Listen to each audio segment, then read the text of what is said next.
Погодите, мы тут не договорили.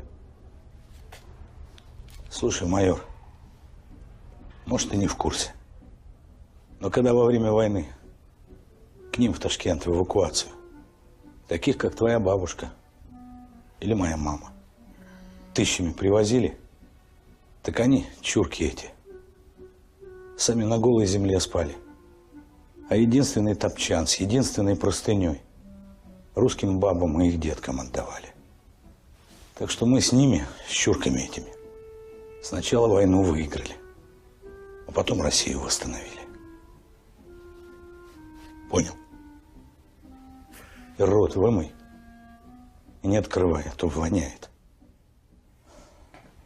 Ну все, ведите меня. Есть ли в Ташкенте сейчас ремесленная улица?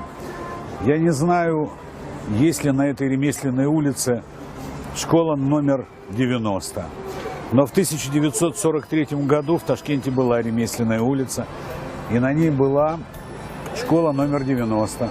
И в 1943 году в Ташкенте в 90-ю школу пошла моя мама. Была Великая Отечественная война.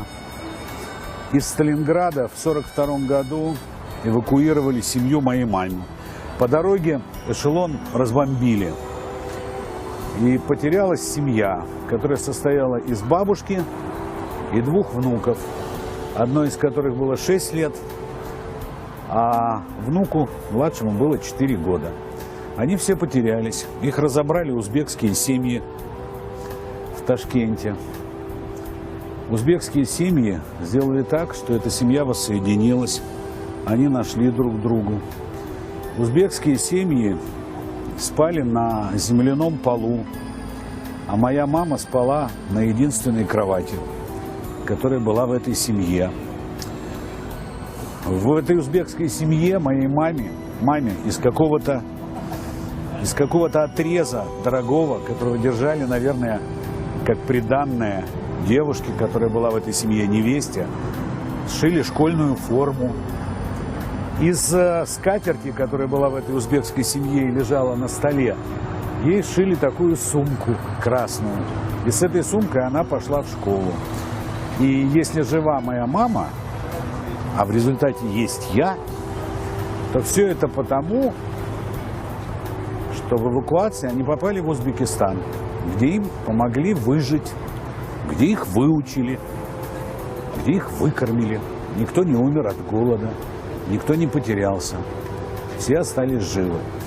И моя семья всегда помнила и будет помнить это.